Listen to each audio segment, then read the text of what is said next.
G'day,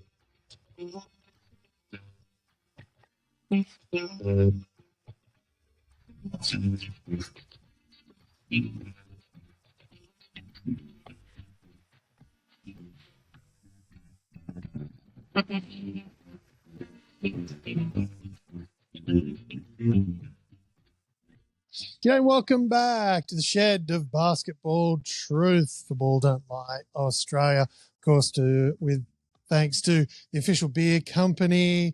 And this show is obviously going out on the Podfire network as well. But we're back to talk all things NBL1 North / NBL this week. And I've got the gentleman back on the couch, Anthony Kopcikas. Hello. Thought I'd go deliberately wrong, steer into a nice one. And Jared Pickering, welcome back. Welcome back to the couch, boys. Yeah, it's good to be back. It's Happy New Year. Thank you. Belated Happy New Year. We're in February. Yeah, but it's still a new year. Yeah, it's been a delightful year thus far. Yes. Apart of course from poor bugger behind you who's just lost 117. Yeah, 17 million. 117 million of possible earnings. Must be tough. Yeah. Must be tough. Modern day slavery, as some people say. So, some people do. yeah. Feels like a rather good wicket. But anyway, big week of NBA trades. But we're really here to talk NBL1 North players who've, some have done a lot this NBL season, some, a little bit less. Some have been given some opportunities and run with it. Others have, had some injuries and, a real mixed bag across the NBL1 North to NBL1 transition this time round. But Jared, since you loved the episode a couple of weeks ago with Jacinta when we looked at WNBL, I was like, I'm itching to get on. So, mate, you're here. I know, and look, lower the bar now. That's all I say. That was an excellent episode. We're going to do it worse, but we will sneak a little hey, it's Saturday reference, and that's the reference. Yeah. Sneak, shoehorn, ram it, sledgehammer that thing in. And, of course, we will be doing a local card shop of Woolloongabba Crackem to close out the show. I've got the perfect double pack. We might go to double pack. We've got Dallas Mavericks, number 77, Phoenix from Panini, just cheeky little four cards since, Jared needs the help of I need the option of a tie. And then a little bit of NBL tops, 2022, 2023. Just one card in there? No, there's 8. So there's, there's a few. So there's a chance to lose 8-0. There's a chance to lose 12. Yeah, 12. Exactly. But, it'll just be more of a classic, very much classic, a little bit of these ones with Jared doing his best, but sadly it'll be a... He's been working on these. We're a little just for me. We're a little worried about my conditioning, so I might end up getting traded out of here. Run out of buttons, guys. I'm running out of buttons. But look, it's you've been in a good paddock this off season. It's not as good as mine. I trained last night and played the night before. I feel all right. Hey, we're all doing February conditioning, mate. Like, come on. I went and got a haircut. I am dropping grams over here. All right, let's jump in. A lot's obviously happened in the basketball world. Big news for us though, local stuff. Opals, Boomers playing the Tall Blacks and the Tall Ferns, and they're coming to Queensland. Yeah, just up the road, Sunshine Coast. Do you know anyone with tickets in? Yeah. Oh, yeah. Nice. The guy in the mirror has some. So yeah. But look, I have thrown not shade, but genuinely just been a little bit annoyed, and it's always because of really valid reasons and all that kind of stuff. But Melbourne has gotten a lion's share, let's say, of Boomers qualifying games and different things, for lots of reasons. They do a good job of them too. I've always tuned into the broadcast, but it's always that thing of, why aren't they in Queensland just every now and again, and came through thanks to the Bullets pre-sale, jumped straight on, floor seats, let's go, let's do it. And look, we'll see how we go. Let's see how we go. It should be a magical 2 games. Get out there. You can buy tickets for $19. So, and that gives you both Opals and Boomers games. And take the kids along, fam, fill the place up. Yeah, and it's important to know it doesn't matter who suits up for either of these teams.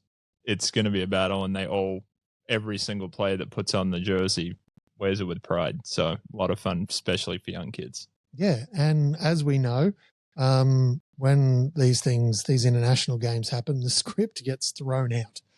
Once upon a time, the script was, all right, the team sticks with Australia for the first quarter, gets steamrolled in the next 2, and then the kids play in the fourth quarter. Those younger guys. That script has been thrown out the last few years, and both these teams are going to get after it. Like you say, no matter who's wearing the jersey, we're probably not going to get NBA, huge NBA guys, coming out for this thing. Didn't get traded you didn't no trade to the NBL. Adams. A lot of people got traded. I don't know if he got through. He also refuses to play for New Zealand. Stephen Adams. He refuses. He didn't get picked earlier in his when he was in under 18s and stuff like that because of some political reasons. They picked a family because of a family. Gotcha. Yeah, and he missed out, so now he just will not play for the national team. I appreciate the pettiness. Yeah, but will definitely get all over a Air New Zealand ad. Yeah. Who does the best in-flight safety videos of any airline. They really do, They are fantastic. If you haven't travelled them, get around it. Of course, other airlines are available, and sponsorship opportunities are still available. We do, believe it or not, fellas, we do not have an exclusive airline for this podcast. If they want to step up and refund my flight payments for next week, that would be fantastic. Yes, after paying mine. But yes, so you'd be on the list. Don't worry. We'd have you taken care of. And of course, news coming out on the last day or two, NBA, NBL crossover style game. No specific teams truly locked in. But hey, an exciting time. And where's it going? Melbourne. They floated the idea of an NBL select team for those. Yeah, they haven't completely locked in exactly what the situation will be, but it's going to be the case of, a whole heap of kids are going to get to see an NBA team. Yeah, very cool. Awesome. It's I feel like it's been in the works for a few years, and that's why we've been sending over NBL teams over there. But it'll be nice to actually have a couple teams down under. And I would be very pro with an NBL select team because I think it would add an element. Sometimes these exhibition games can get a bit from All-Star weekend. Right. I mean, but if you've got that select team in there, that they'll throw everything at it. And it only takes one team to start playing for the other team to have to get, sort of roped into a game. So, for sure. All right, let's jump in. It's time to go around the league a little bit and have a look at the NBL1 North players. And there's been a couple of late signings, like a Kobe McDowell-White, Cal Dalton. A little bit later, we'll get to everybody, pretty much everybody who's around or got injured or stayed with the team. A lot of got injured this year. Yeah, right. There's definitely been a few, and they haven't all exclusively played for Brisbane. Some of them have. Not quite. A high number. All right, Jared. Let's start with your team, the 36ers. Yes. And friend of the show, former teammate, former Capital. Be nice. Jason Kadee. And has a reputation for not being nice, but look, I thought Jared has the reputation, not Jason. Yeah. Yes. Sorry. Jared's class. Also doesn't swerve from a little bit of smack talk on the court. Like if you're going to talk, he'll chat back. Yeah, But genuinely nice guy.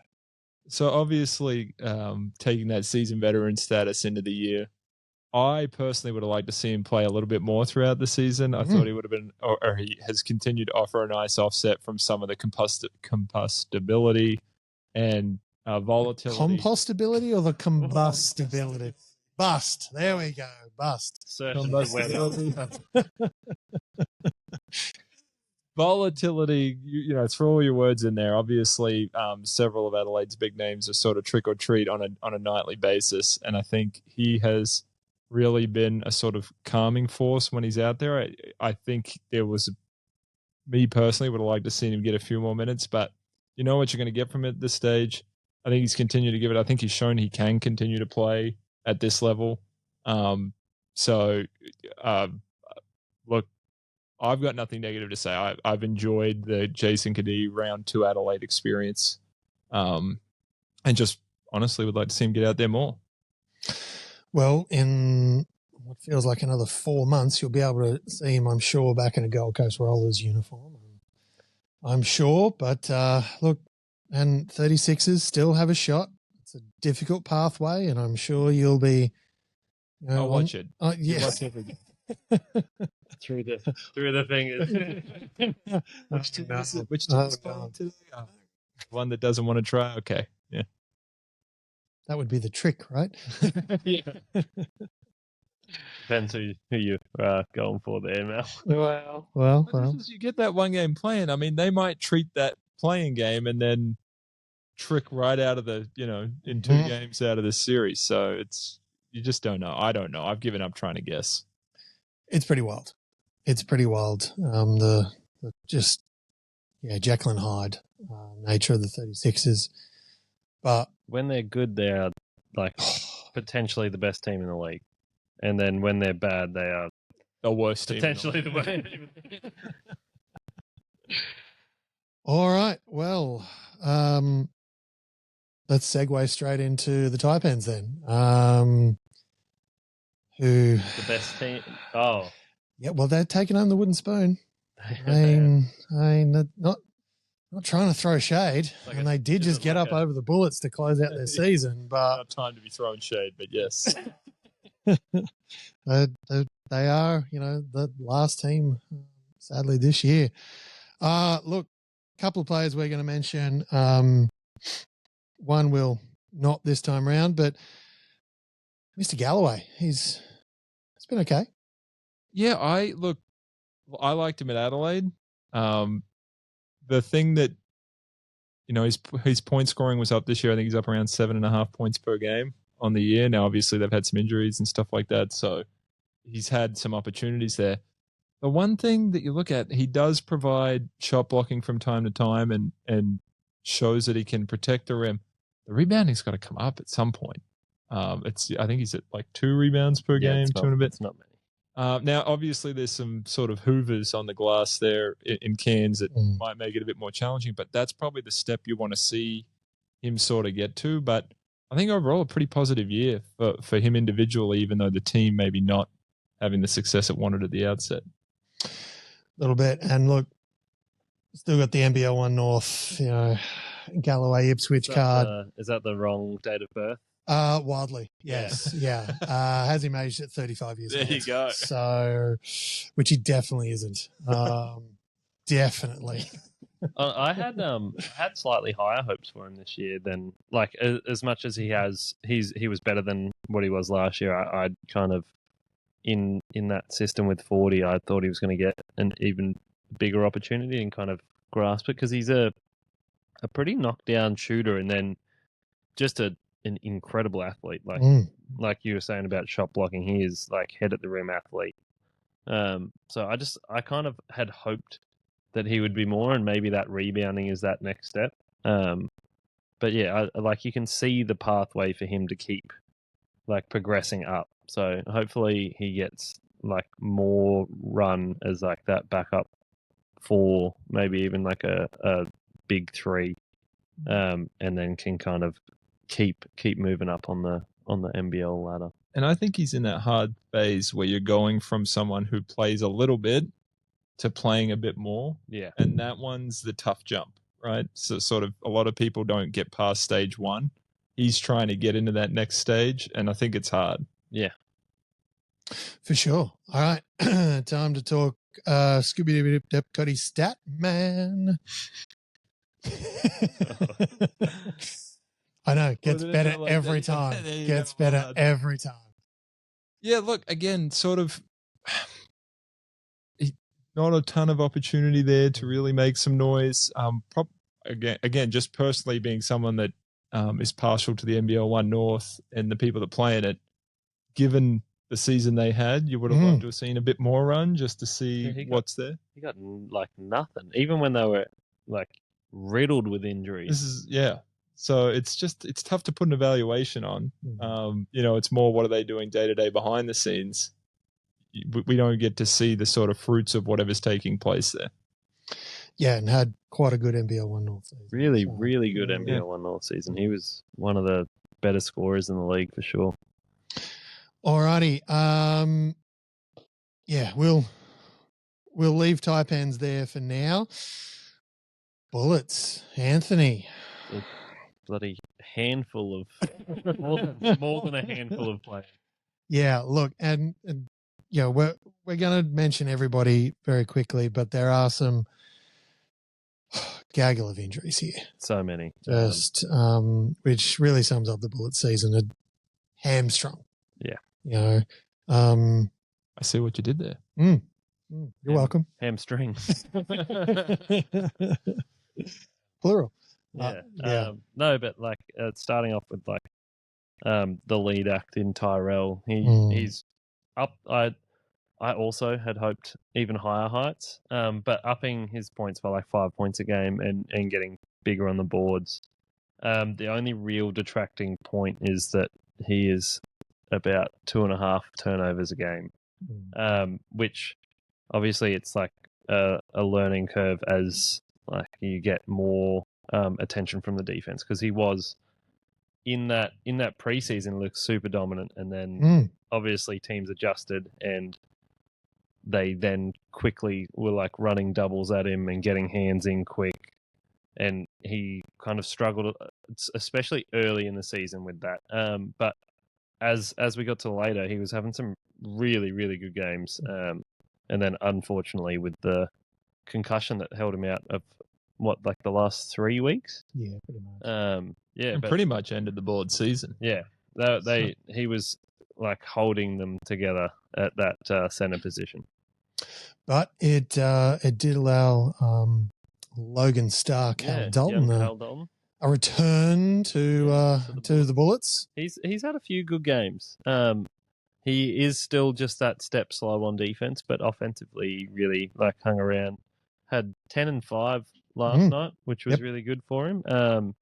Good young player, like he can kind of stretch it. It's just a shame that sometimes he gets overlooked just because of his mobility. Like he's just that like a little heavy-footed on defense. So, but yeah, and then you got like the likes of Josh Coonan, who's also getting some of those minutes while the other boys were out injured, and he has had like two quite promising games where he kind of showed a little bit of creativity off the dribble, but for the most part, he kind of played to what your expectation was, like kind of played that bit role in those small minutes where he could, and just tried to not get overpowered because he is a little undersized at the 4.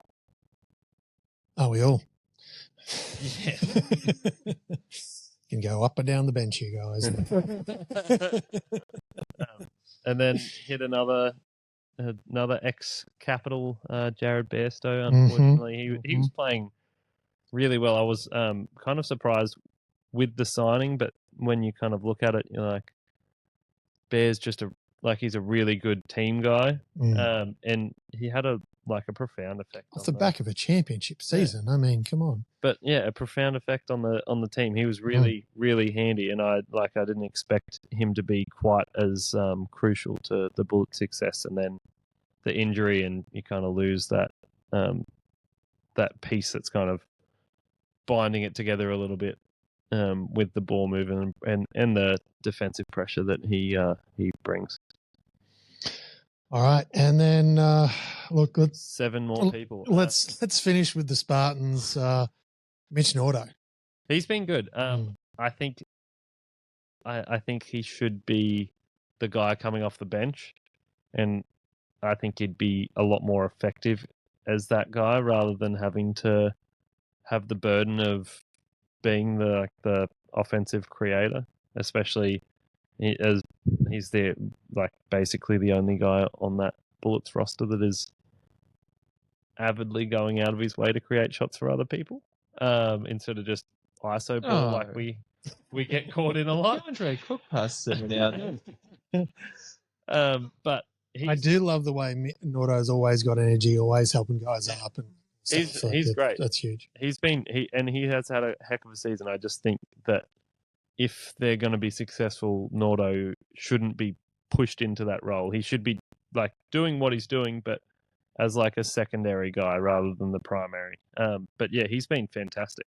And then just to hit on Devers from the Caps this year, he's been good. He started a few games as a young 18, 19-year-old, so really happy for him after the injury had kept him out for about 6 to 8 months. So that it really dragged out. Brutal stuff, wasn't it? Yeah.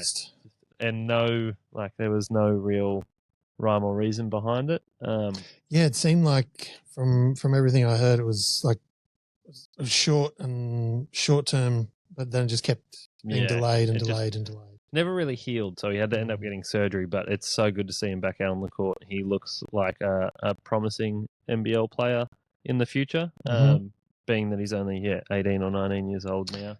Yep. Heading back to the Spectres for next season. Yeah, unfortunately, we did not get to keep him, but he will be back, hopefully back for the Bullets next year.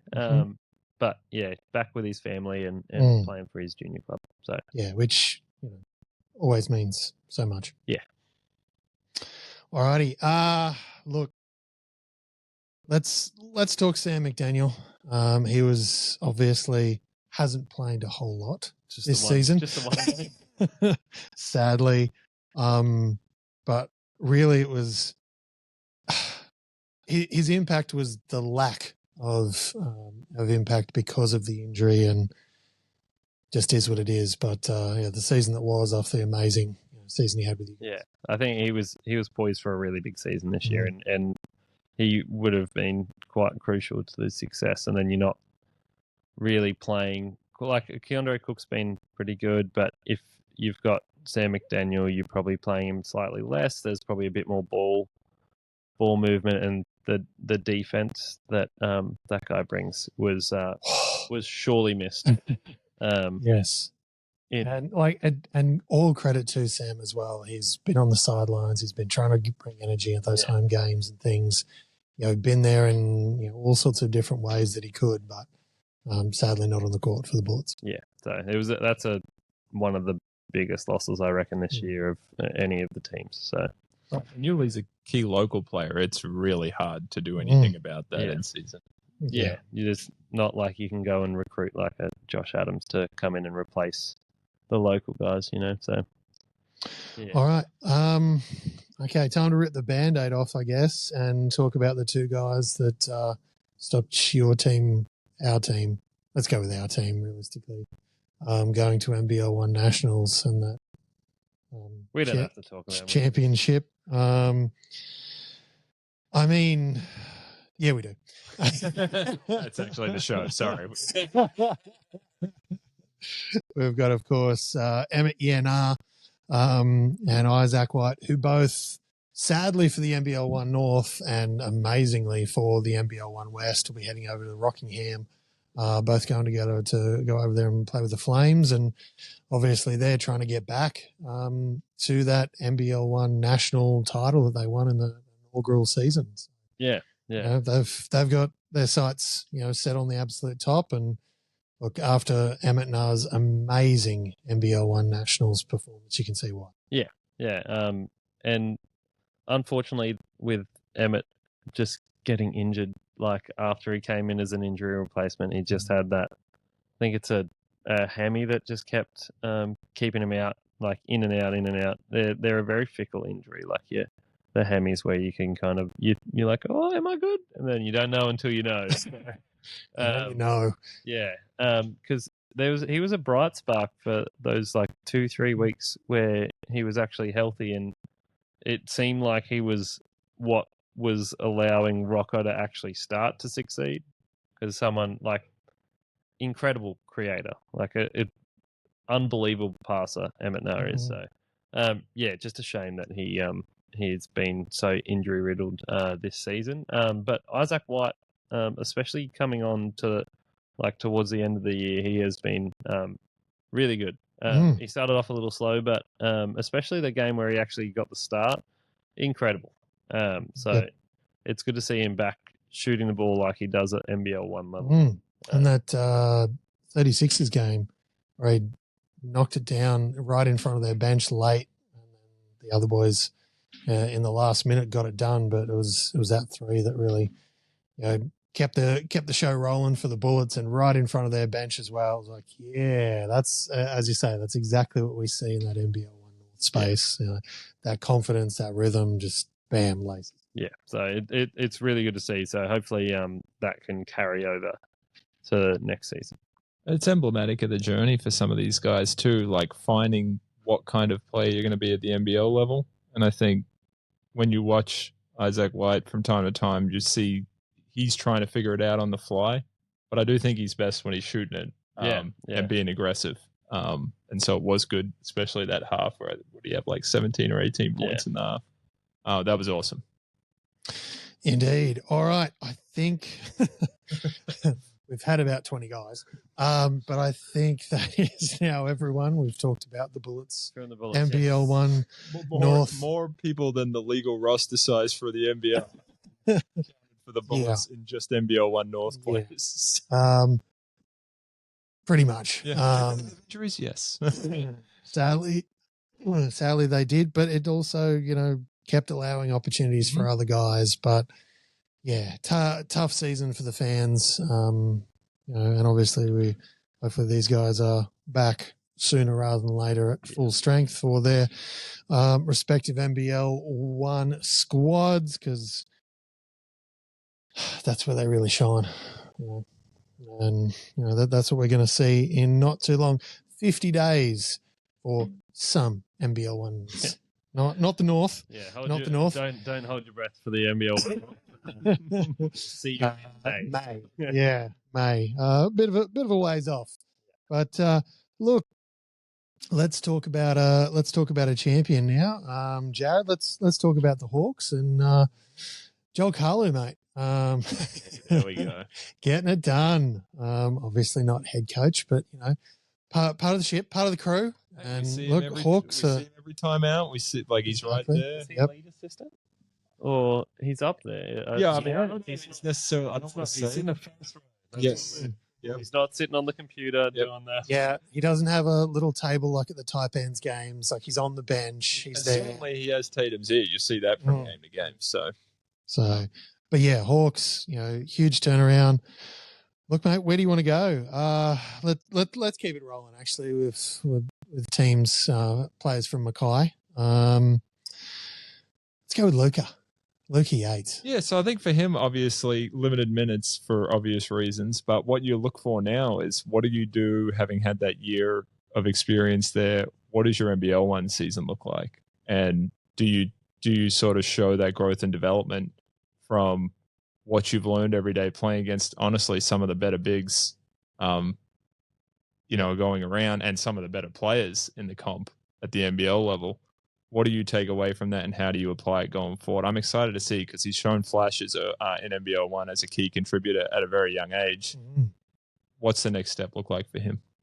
And he did a really great job of slotting back in that grand final at the Nationals just up at the Sunshine Coast, because it's that really tricky thing of, the team was obviously missing their stars, their top couple, and then Lucas slots back in for one game, and there was no subtraction. It was all addition, which he just slotted back in, did exactly his role, which is, it sort of sounds easy when you say it, but you've got a squad of guys who've effectively trained fairly well without you. They've played against some really tough competition, got it done, and then he just slotted back in exactly where, even without those other pieces, slotted into where he was needed. Yeah, for their only loss of the tournament. Played well. That's what I'm saying. Yeah, no, honestly, if he wasn't there for that game, they would have just got absolutely pumped. Yeah. That team was huge that they played in the final, and if he wasn't there to be the only rim protector, they would have lost by about 40. Yeah. But yeah, he's great. If he plays like he did against us in the final series for this next NBL1 season, he'll be a dominant force. For sure. Yeah, so it's big things on the horizon. I reckon he'll be a good contributor on compostability on an NBL team. Couldn't help myself. He definitely will be. All right. Hey, I'm in Mackay, and that's not a disrespectful thing. He's just getting up there in age, but still so good at his craft. It's still Mr. Blanchfield. I mean, he's still getting trusted with key possession, big shots out there in crunch time, just knows where to be, knows how to finish, all of that stuff. It's just a joy to watch. I mean, that Illawarra team is a ton of fun to watch. They've been pretty consistent all year. Even in games they've got pipped, it's not been because they didn't show up or they weren't doing something. It's been one of the best teams to watch, I think, from start to finish, which it's easy to say they're also top of the ladder. So well done. It's just like an unselfish brand of basketball where they're kind of playing up tempo, and we're not running this play so that someone gets isolation or that kind of thing. There's a lot of movement, a lot of ball movement, a lot of off ball movement. So it's really fun to watch, and they get a ton of good looks out of it. And everybody really seems to know what they're doing out there, including Blanchfield. It's just like, boom, this is what it looks like. They just keep rolling. So I'm hoping it keeps rolling in the playoffs. Yes, for sure. Fingers crossed. All right. Let's go. Wani Swaka-Bullock. Yeah, look, I've been very positive. I thought I probably had a lot higher hopes. He hasn't hit those thresholds. Obviously, what he does bring typically is the good defense and whatnot. But again, as part of the team, overall, still works. So I don't know, Ant, do you have anything to add there? No, he does his job on defense, and then they accommodate him on offense. He shot the ball really well in NBL1. I don't think it's quite translated as well as you'd hope over to the NBL side. But he's doing what he's out there to do. Yep. Like, he's not expected to be like their point man kind of. He's out there to guard the best person on the other team. So anytime that he's on ball defense, he is incredibly elite. One of the best in the league. And then whatever else he gives you is a bonus. So I probably just was expecting more of the else. The else, yeah. I mean, yeah, he provided an NBL1, which is kind of the disappointing thing when that guy goes back up and you're like, just have the same confidence that you have at this level. But obviously it's hard because when you're playing at NBL1, like especially as like an NBL guy, you're coming down. There's not like the coach isn't going to be like, get off the court. You're solidified in your spot. Even if you're not shooting well that game, you've got a lot longer leash than when you're in the big leagues. In the big leagues, yeah. Mm-hmm. Alrighty, Kobe McDowell-White. Yeah, look, again, this is just, and these guys are still coming along, and it's a team that's humming. What you want to see now is what do they take with it into the NBL1 season? How do they keep building off of what they're doing, trying to become sort of a mainstay in the NBL? And that's what I'm personally looking for there, as opposed to anything that they really did in the season. Yeah, and they're not like the other teams where they haven't had a bunch of injuries where they're going to end up with like like your Devers, who's a DP, getting those minutes, and like even Stoddy, and like they haven't been put in the situation where Kobe's gonna get a ton of run. Yeah. Alrighty. Yeah, I am looking forward to his next, hopefully NBL1 North season, because he was good last year. Quite good from range. Yeah. He took I know he had the injury the season before, but he just took a massive leap. Yeah, for sure. Last NBL1 North season. So can't wait for him to run it back. Let's finish with a cheeky triplet. Cheeky triple to finish. Zach Triplet from Logan. Yeah, again, another person that's trying to come into a team that's been humming on all cylinders, hadn't had any injuries, and not really an opportunity to show himself. But again, you look forward to what are they going to do with the experience in the NBL1 season, and how are they going to take the next step in their NBL journey? All right, let's steer into it. Why not? The Phoenix, who have literally risen from the ashes of the Mike Kelly body. Like that whole thing, it was going this way fast. Mike Kelly had to die for them to rise. Effectively, and that's NBL. Well, that's basketball. Sometimes, the coaches, marked for termination.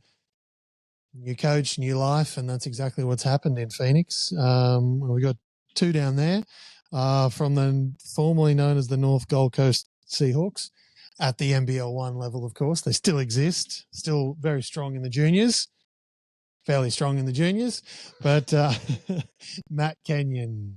Yeah, and look, I think the coaching change was handy for him because you get a defensive-minded head coach who loves that side of the ball, and what he brings in spades, obviously, is a lot of defensive pressure. And so obviously you'd see games where there's a little offense defense at the end of the game. You love watching him play. He's 100% from start to finish. Gives you everything he's got. So I think overall, like pretty good season after what looked like a true disaster to begin the season for that whole team. I mean, they weren't just bad. Had they trained together? That's when you're watching it. That's the question you're left with each other for the first time. Yeah, look, that first game when they all introduced stuff to each other at the Blitz was awkward to watch. But yeah, all right, let's steer into it. Sobey then, because he literally fits that category. Is he a winner? Well, you got told, Brisbane to don't let the door hit you on the way out. Well, he just walked right through the playoff door at Southeast Melbourne. We're really going positive, but he started. It took him a while. I guess it took him a while to brush the Brisbane off. Or the Kelly. It does, what? Or the Ipswich. Like he didn't have a great season. Let's be honest. Yeah, it was overall, it wasn't fantastic. He came out. Things weren't looking good. Like it was so bad they were talking about him on all the NBL podcasts. Sorry, in a really negative way. Is he done? Is he washed? Is he da da da da da? He has now turned around. Right, some really slick games towards the end of the year. Really great games. It's a guy you want to see do well. I mean, he's played for the Boomers. He's been at that top level, and he's shown. I guess I was probably like, wait, is this maybe that Brisbane was right? There's not much there left in the tank, and I think the last half of this year has been really positive. Well, I think so coaching's not like the be all and end all, but Josh King has been like a revelation for him. I think just Sobey like locking down and concentrating on the defensive end has like opened himself up on the offensive end, just because he's like more engaged in the actual game rather than when he was in Brisbane. A lot of the time he's getting shoved onto like the least effective player, like, and just kind of coasting on one end, and then maybe even just overthinking the offensive end of the game. But this year it feels like, especially towards the end, he's gotten back to like defensively where he was in like Adelaide and Cairns, where he's really applying pressure and getting steals and then getting run outs from that kind of thing. So like compared to with last year, the amount of run out dunks that Sobey has is tenfold, Yeah, and look, I'll package that up and shoot it through to Vandy and just let him know that coaching isn't the be all and end all. But on that note, irrespective of his nationality, Josh King, one of my favorite coaches to watch on a defensive possession, he cannot help himself. He is out there playing defense and moving along the sideline. And it resonates with me because I've caught myself on tape sometimes, and I'm like, oh gosh, I'm trying to do stuff too. So, embrace it, and he has. He loves it. He seems to be very comfortable. If you saw him playing pickup, you could almost guarantee he's the dude that like slaps the floor. That, like, obviously not during pickup games. I've done that at schools where playing against kids and da da da. It is the funnest thing to do because it makes you feel 10 feet tall. I might be 5'11 and a half on a good day with my pumps, but you feel just such an energizing thing to do. Give it a try. Yeah, I'll make sure I do next time game. Yeah. Hey, I will only talk about it positively on the call. All right. Even if it goes horribly. Macca, I can't guarantee what, be honest. Have some choice, mate. All right. Look, let's talk Kings. Let's talk Kings and talk Logan. Sean Brucey. Again, another sort of has sort of matriculated to elder statesman status, but has been pretty consistent doing what he always does. You always feel comfortable when he's got the ball in his hands, and I think it allows some of these other guys to get more creative and to be more sort of focused on either getting a shot or taking a shot when you've got someone like that out there, and he plays typically good defense. I think he's had another good season, in what's been a pretty good NBL career for him. Excuse me. And has not changed. Still does this like no one else, which all about it. Let's do it. I fear it's an art that might be going away, but then other times it's like, nah, it's here to stay. It's just evolving. Yeah. Which, yay, isn't that good? Yeah. All right. McQuatch Malawatch. Yeah, look, I like him at the NBL level. Love what he's done there. And again, I think he's someone that's trying to figure out, he's in that sort of 8 to 10 minutes a game range. What's it going to look like for me as a full-time professional NBL player, key roster contributor? I think he's stuck between, NBL1, he does take a lot of shots, almost with sort of no conscience whatsoever. And you step up to the NBL level, and now there's consequences for the shots you're taking. You've got to think that through a little bit more. But certainly his athletic profile and everything gives you hope that he's going to figure it out and be a real force in years to come. Probably I would have liked a little bit more, but I'm not unimpressed with the year. It's just, I'm biased. I want everyone to do well all the time. I guess if that was the case, then everyone would be in the NBL. Yeah. So, I feel like he's kind of a bit hamstrung being on that team though. Like there's a lot of same recruited over the top of him. Yep. Like if he's on almost any other team in the league, I feel like he's getting pretty consistent 15 to 20 minutes and making a contribution, because like we were saying at the NBL1 level, like especially this year, like his game really evolved. He shot over 40% from 3 on like high volume, and before he was like a midi shooter and at the rim, and this year he had like a lot. Yeah, but hell of a at the rim guy.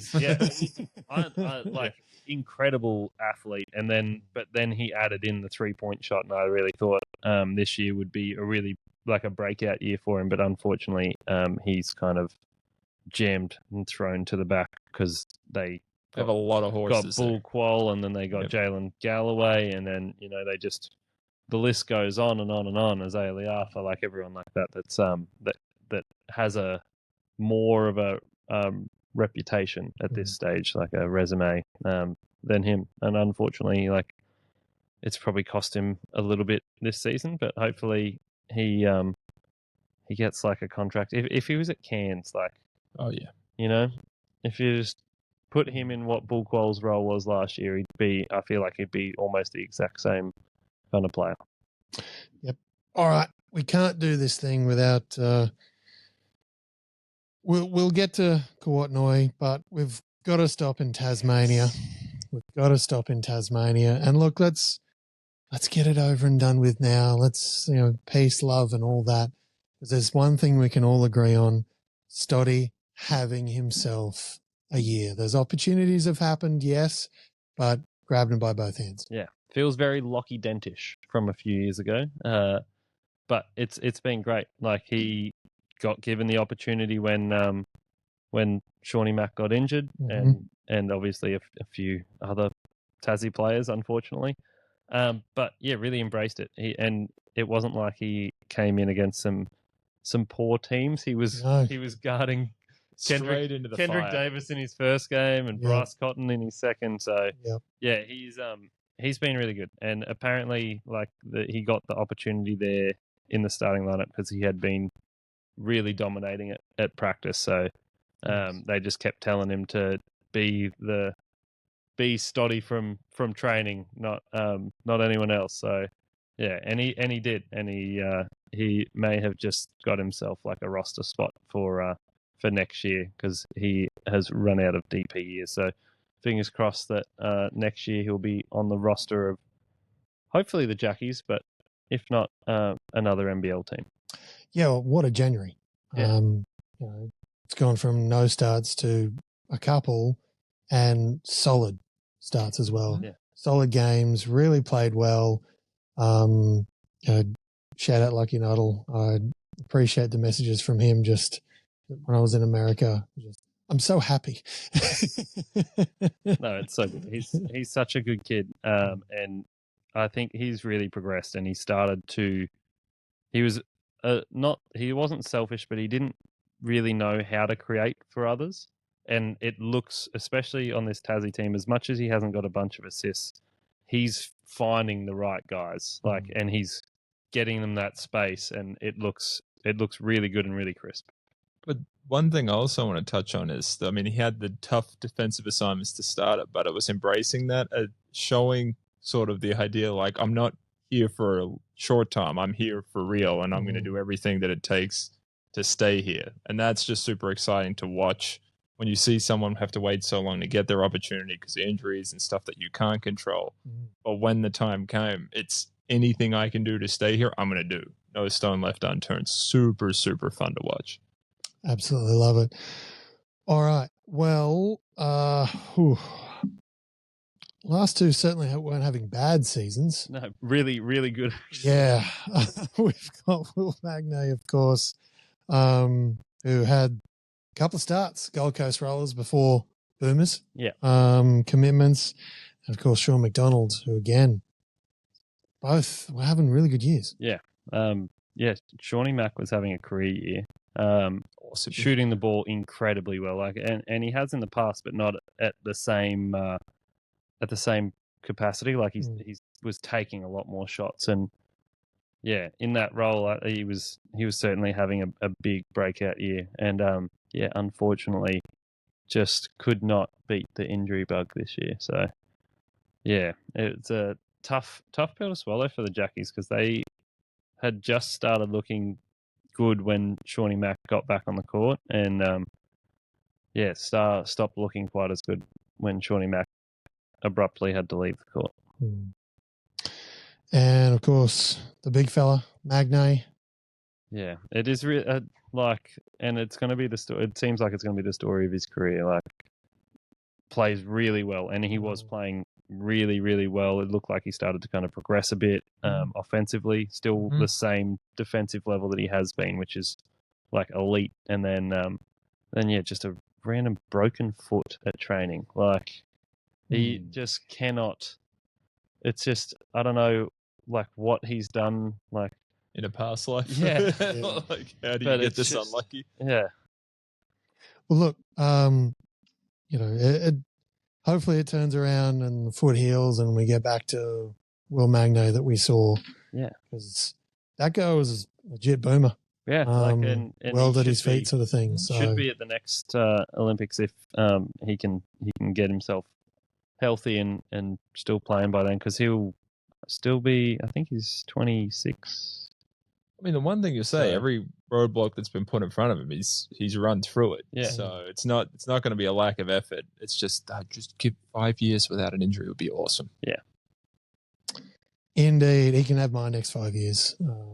I'll happily take an injury or two to, you know. To be Yeah. 6'9" and athletic.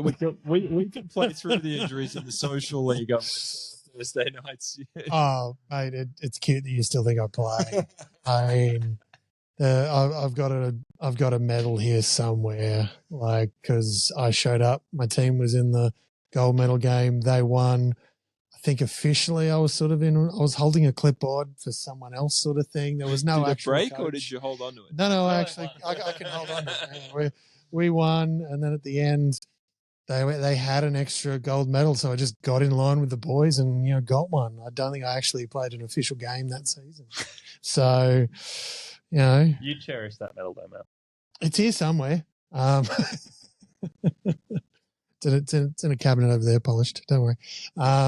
But all right, look. Hopefully, Magnay and McDonald, obviously, with all the other boys we've talked about, hopefully they can shake these injuries off and be back to where they were. But all right, let's do it.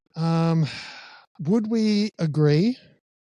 Probably from the NBL1 North gaggle of players. This next guy, circling back to the Kings, would we agree this is the one who's having the best season? Yes, pretty comfortably. Yeah, by a country mile. Yeah. Mm-hmm. I mean, Sean McDonald doesn't get injured, maybe. Yeah, that's actually fair, yeah. Sobey, if you just exclude the first half of the season. But Quat has been outstanding. And I would say that he is in the running to potentially make like a all-NBL second team. Yeah, he's had an amazing season. He's come off the bench, done everything the teams really needed, had some monster moments. And considering he's averaging about 20 minutes, pulling down huge numbers. Yeah, 15 points a game in 20 minutes is crazy. Like, unbelievable. And the shooting splits you've rattled off pre-show. It's like 50, 40, 90 almost. Yeah, he's shooting over 40% from three this year, like, and not on low volume, like he's getting them up.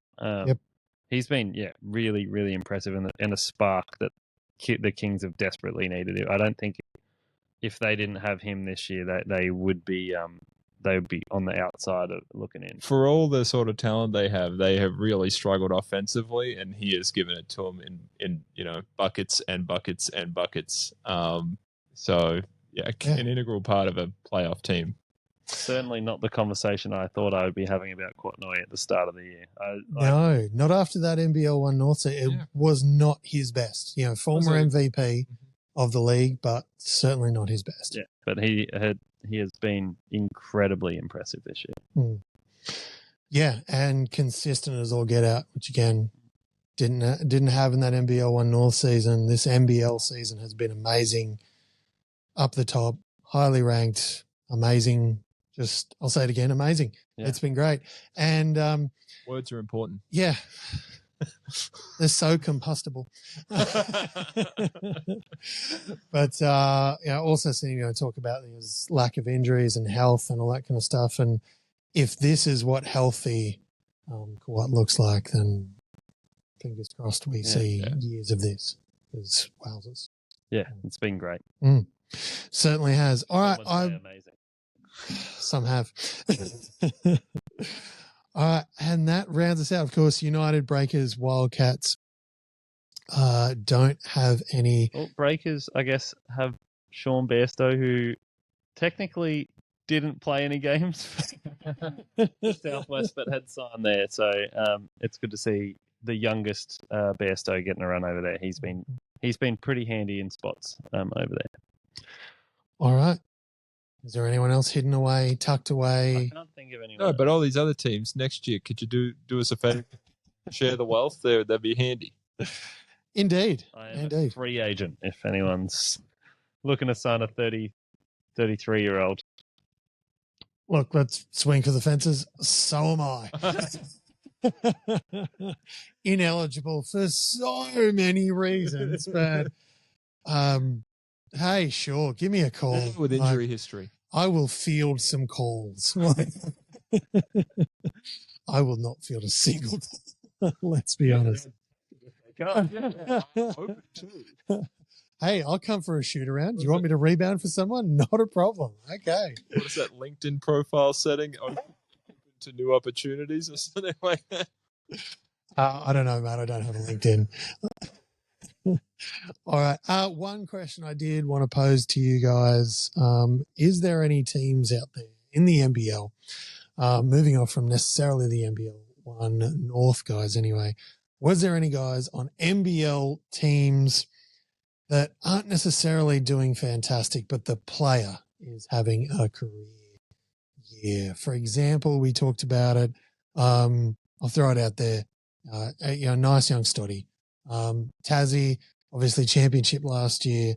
They're on the cusp with a really difficult, mathematical equation to make the play in, but he himself, this is his career moment, career year, especially that month of January. Yeah. Wowzers. Was there anyone else in this season that stood out as a team's not so great, but that guy, they've shown me something. It's like a young NBL1 guy, not necessarily NBL1 North, but Alex Higgins-Titscher from Cairns has been really good.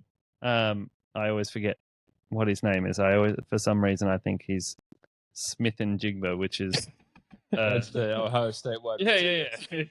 Place for the but he's been a really, really handy player. He's really good athlete. I think the NBL1 posted like which dunk was better this week from him, and he's really explosive athlete. Leaves it all on the floor. Has been quite impressive. Like, has had a few games where he kind of got out muscled, but for the most part, he has been really, really fun watch on a really struggling Cairns team. Jared? Do we have to stay NBL1? Because if we don't... it's literally NBL.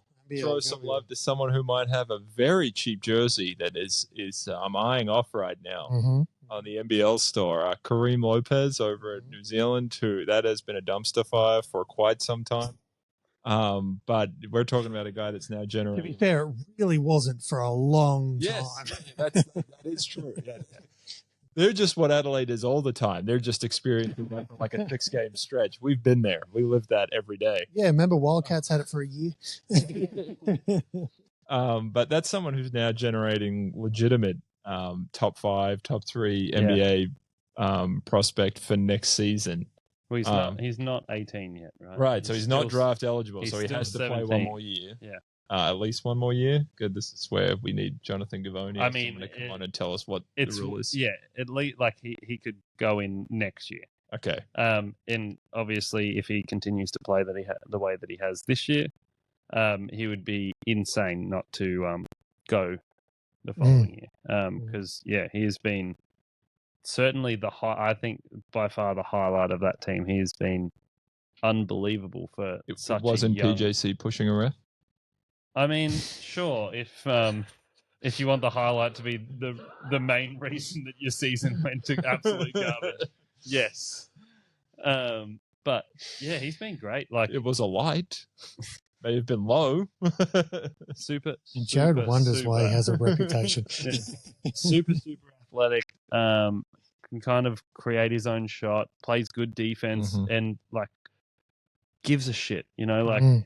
Even if they're down a bunch, he is working his ass off, and even on the bench, he's like the main guy that's up when he's on the bench and yelling and supporting. And so, that he's got a certainly a very exciting career ahead of him. And the physicality of the NBL relative to other leagues that he could be playing in at this stage, particularly NCAA. I mean, it's obviously a step up, but it has not bothered him in the least. No, sometimes he's bodying. Yeah, he's the physical force.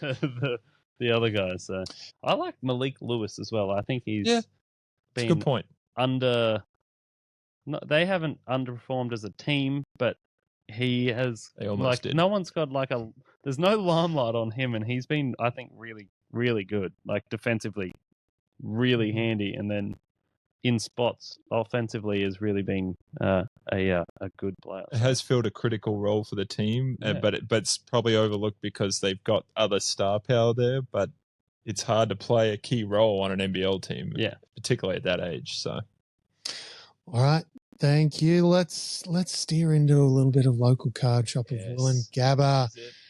All right. What do you reckon? Should we throw him a bone and go NBA first? Really? Wherever you want to start. If you're throwing me the bone early, you're taking it away later. Look, let's talk Luca. Crack a pack of Phoenix. See what we get. He does look. Did they zoom out on that? He looks a little flushed. Yeah. He looks a little flushed there. Perhaps a bit out of shape. I don't know. That's what the GM of the Mavericks, Nico, was looking at when Nico Harris was saying.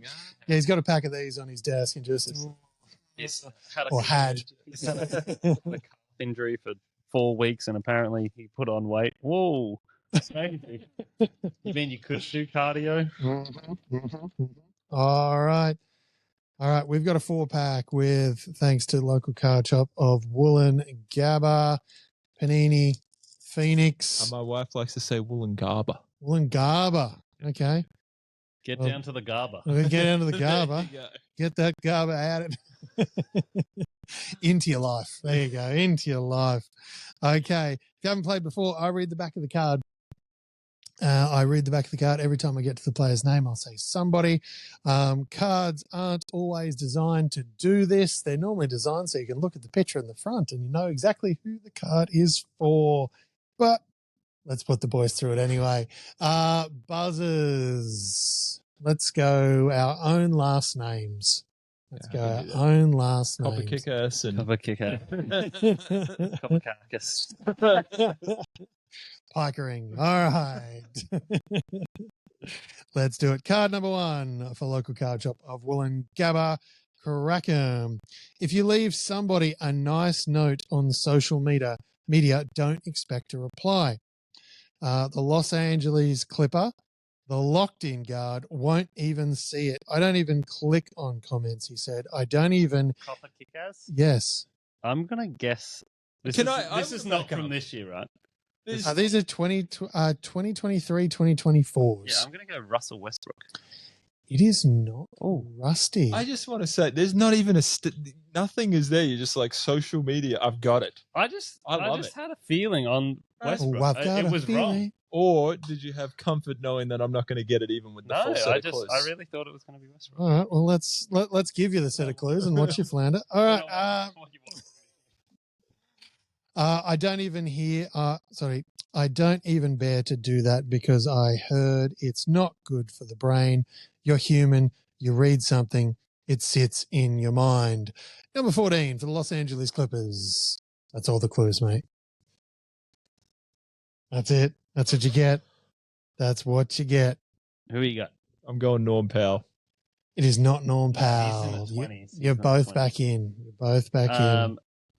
Is it Kopcikas? Is it Busy Bones Highland? It is not. Dang it.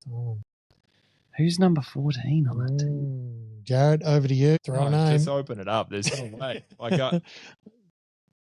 Open up. I have no more guesses. No more? On guards on the Clippers. Big minute getter or no? Was he recently traded to the Bucks? Who wasn't? It took too long, boys. Terrence Mann. He was recently traded. He was. Terrence Mann. Okay. You really didn't want to give us any hints on None at all. That was worst. It's on like ones that actually have basketball specifics and nothing on that one. Yep. Yeah, I know. This is getting cut. Card 2. All right. Somebody toggles between small forward and power forward. Defenders have a tough time keeping tabs on him, as he can roam the perimeter as well as muscle his way around the paint. So 3/4 of the NBA continue. For the Charlotte Hornets. Kopcikas, is it Miles Bridges? It is Miles Bridges, well number 0. Well done. Michigan State's on. Remember when Flint's finest. Remember when Derek Williams Can we check hometown? Can we check hometown? Must be something in the water. All right. Okay, card number 3. Here we go. For the Utah Jazz, now this is a rookie card. From last year. A rookie card. Okay. In the short period between his college career and the 2023 NBA draft, somebody became a new man. I had almost 2 months, so I changed my eating habits. I stopped snacking. Pickering. Walter Kessler. He's not Walter Kessler. He's the year before, and his name's Walker. Yeah. Yeah. I've crossed the Rubicon. I've officially crossed the Rubicon. He's out. His mic has been muted. I knew I had to slim down and get my core right. I was super locked in on my body. I was walking, much like Walker, walking/running. Ooh. Number 3 for the Utah Jazz. Is it Keontae George? It is Keontae George. When did he have to get into shape? I don't know, but maybe I don't know. Fat percentage ballooned out to 12. That's the only rookie that I could think of, and I was like, no way. As you were saying at the start, and I was like, I think he is number 3. Okay, hang on, Jared. Hold that thought. No, you're back. Back. I still think it's Walter Kessler. Yeah, he got traded for Ruben Gobert. Card number 4. With a life as busy as somebody's, it is difficult to remember every little thing that happens. That's why the Indiana guard took up journaling. I want to create the time to reflect on and enjoy what I'm doing. He said, where are we getting these? There are so many little things I don't even remember what I ate. It kind of sounds like Halliburton.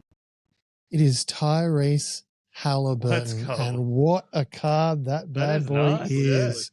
Yep, that's going straight in a card safe from... Mate, imagine if you had it when you just went there. You could have got maybe an autograph. I mean, I could have showed it to Tyrese on the big screen.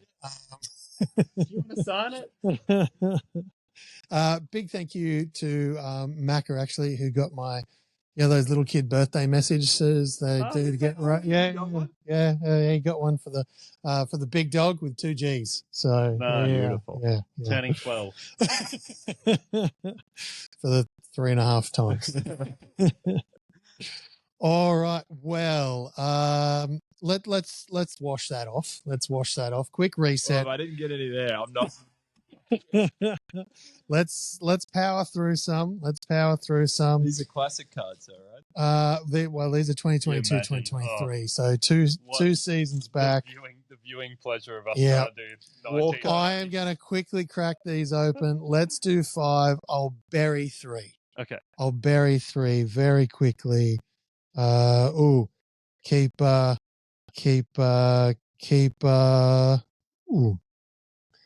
Okay, maybe I'll bet. No, I will bury. You can do it. We can do it. Jared needs some help. I'll bury 2.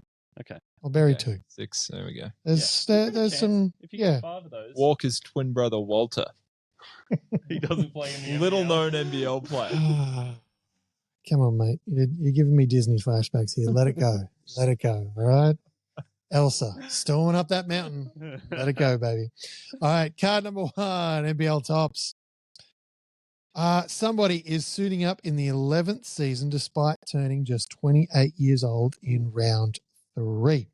In his hometown of Auckland, the small forward won 2 NBL championships with the Breakers before going on to captain the Tall Blacks internationally. Kopcikas. Should be able to stop there. Mr. Ruben Tarangi. Ruben Tarangi, it is indeed. Let's go 1-0. The NBA was just the warm-up. Just the warm-up. This is the NBL1 North NBL show. I mean, the NBL is the meat and taters of this thing. Yeah. All right. I'll give you the clue, Jared. I'll Yeah, la la la la. La la la la. We've talked about this. Hang on, let me try this. Can you still? Yeah, I can. Yeah, we're too loud. Let's go. I've got it. Can you hear me now, Jared? Yes. Anthony, can you hear? Yes, good. These buttons don't work. Cool. Lovely. Someone we've talked about on the show today. Yeah, that's good. Someone we've talked about on the Only show. 45 people to choose from. There we go. It wasn't. It was 30, mate. Calm down. All right. Jeez. Somebody is playing his 12th season since debuting for the Pickering. Crocs. Gone too early. You got this. There's a lot. He was going Kadee for sure. Yeah. Yeah, I know. Yeah. That's the Can problem. I jump in? Yeah, and go. take it? Yeah. It's Mitch Norton. It is Mitch Norton. Oh, There he that's is. Yeah. Wildcats well at the time, obviously, but still. Let's go 2-0. Right. A player we definitely didn't talk about. But is back in the league. There's a clue. Okay. There's a clue.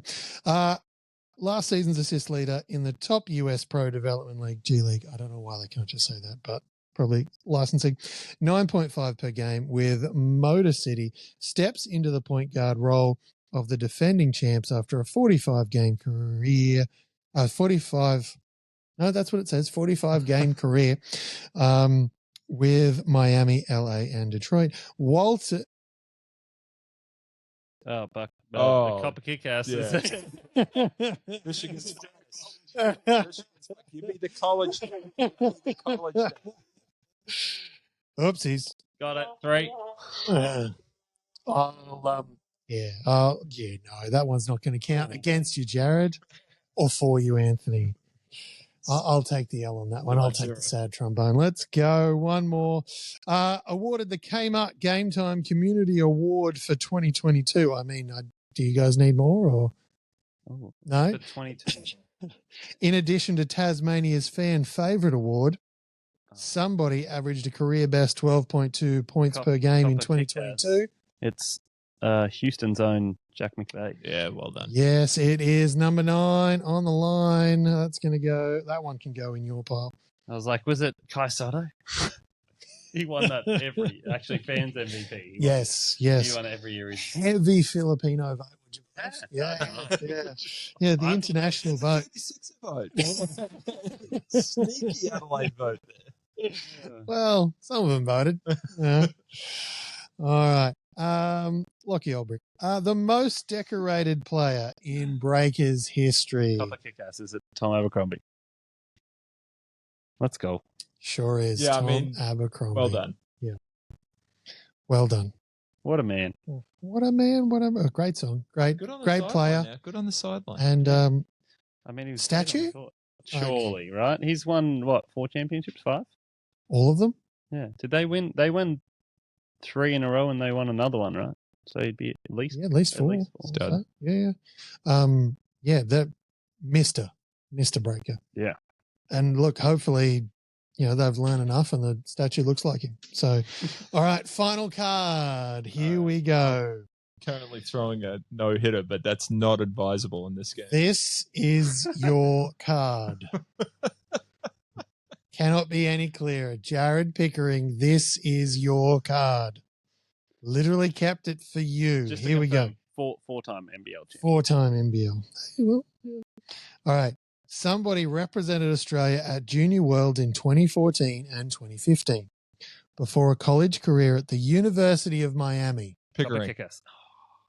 Oh, don't have to go to the tape. It was close, but Pickering. Pickered me. Yeah. Well, Vasiljevic. Yeah. yes. Did I get the pronunciation right, Ant? Probably not, but that's okay. There's Dijon. Yeah, we won't say what my wife, when the first time my wife, a lovely wife, was watching, and what she thought the commentator just said about him. But most of my family still. Yeah. calls him that. Yes. Thank you to local card shop of Woolloongabba. And Off look, the snide, mate. That was good. yes. Sneak in that card. Now Right? Yes. the people at home who haven't seen it before, you can both answer. You are allowed to both get it right. Yes, I haven't just edited this together to make Jared look bad. I have not done that. I don't need to do that anymore.